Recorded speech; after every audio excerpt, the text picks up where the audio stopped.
बात है? क्या हुआ? महाराज, हमारा पुत्र ध्रुव। क्या हुआ पुत्र ध्रुव को? बहुत बड़ा अनर्थ हो गया। न जाने कहाँ चला गया हमारा पुत्र, न जाने कहाँ चला गया ध्रुव। चला गया? कहाँ चला गया? कहाँ चला गया होगा? अरे यहीं कहीं राजभवन में खेल रहा होगा। दासियों ने राजभवन का कोना कोना छान मारा है, उसका कहीं पता नहीं चला। महाराज, आप उसे ढूंढ निकालिए, नहीं तो मैं रो रो के अपने प्राण दे दूंगी। महारानी से महाराज उसे कहाँ ढूंढेंगे?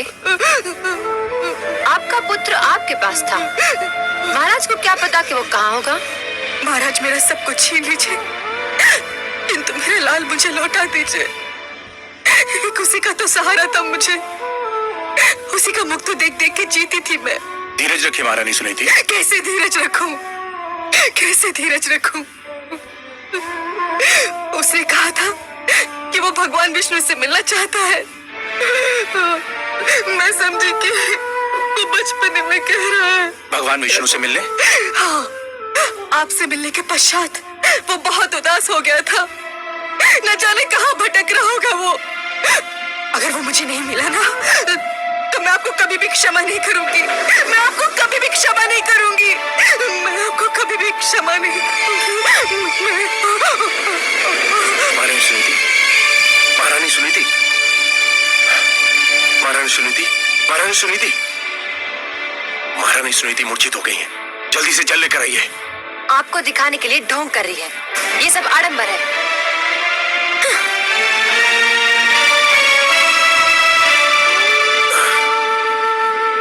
महारानी सुनीति, महारानी सुनीति,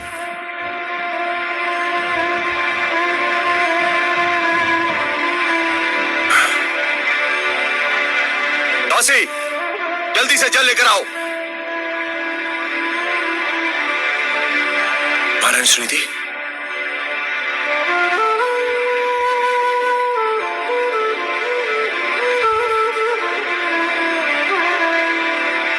महारानी सुनीति, महारानी सुनीति,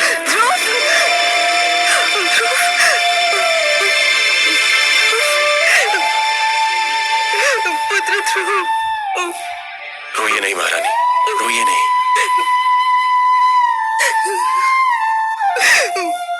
वो भगवान विष्णु से मिलने का हट कर रहा था। मुझे क्या पता था कि वो स्वयं ही चला जाएगा।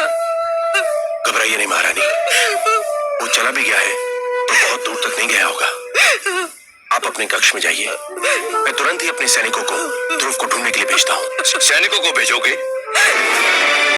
तो क्या पुत्र को ढूंढने? पिताश्री आप? पर तुम कैसे जाओगे? जो स्वयं मोह की राहों में भटक रहा हो वो किसी को क्या ढूंढेगा?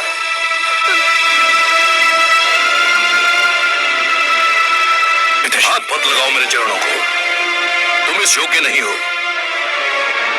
तुम तो इस योग्य भी नहीं हो कि मैं तुम्हें अपना पुत्र कहकर पुकारूं। उस मनु का पुत्र जिसने आचरण के आदर्श बनाए, जिसने राजधर्म को जन्म दिया, उसकी संतान का ऐसा पतन? धिक्कार है तुम पर, जिसके नाम पर धरतीवासी स्वयं को मानव कहकर धन्य होते हैं। मैं तो राजकाज और परिवार का भार तुम्हारे हाथ सौंपकर संतुष्ट हुआ था, पर कदाचित ये मेरी भूल थी। तुम इसके योग्य नहीं थे।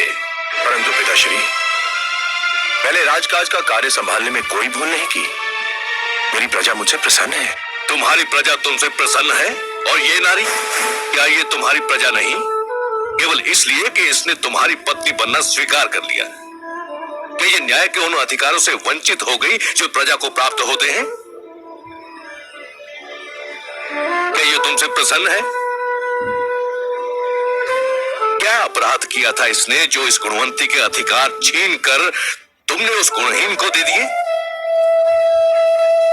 क्या तुम्हारा पुत्र तुम्हारी प्रजा नहीं है, जिसका अपमान देखकर भी तुम चुप रहे? और केवल आज तुम्हारे कारण वो अनजानी राहों में भटक रहा है।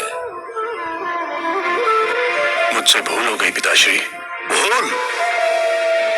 भूल मान लेने से भूल के दुष्परिणामों का अंत नहीं होता। भूल सुधार चाहती है, लेकिन उसकी सारी संभावनाएं तुमने समाप्त कर दी हैं। पुत्र ध्रुव तुम्हारा घर छोड़कर जा चुका है। तुम्हारे परिवार में असंतोष है, और जो परिवार को संतुष्ट नहीं कर सका वो असंख्य प्रजा को क्या संतुष्ट करेगा? जिससे एक छोटा सा परिवार न संभाला वो अपने बड़े राज्य को क्या संभालेगा? धिक्कार है तुम पर। सारा विश्व जीतकर भी एक नारी की सुंदरता से पराजित हो गए। मैंने संपूर्ण राज्य की बागडोर तुम्हारे हाथ सौंपी थी, परंतु तुमने वो बागडोर अपनी दूसरी पत्नी को सौंप दी और कठपुतली की भांति उसकी उंगलियों के संकेत के दास बने बैठे हो। मुझे क्षमा कर दीजिए पिताश्री। क्षमा? प्रजा अपराध करे तो उसे क्षमा किया जा सकता है, परंतु राजा अपराध करे तो उसे क्षमा नहीं किया जा सकता। राजा का अपराध अपराध नहीं पाप होता है, और पाप के लिए क्षमा नहीं प्रायश्चित के दंड की आवश्यकता होती है, और राजा को यह दंड वो स्वयं ही दे सकता है।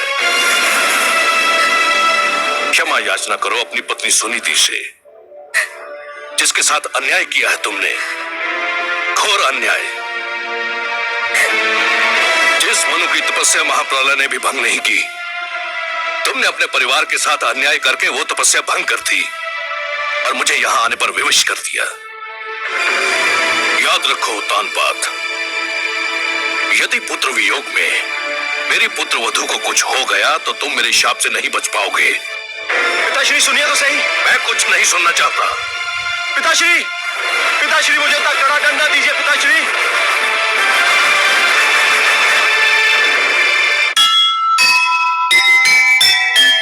बिन सोचे समझे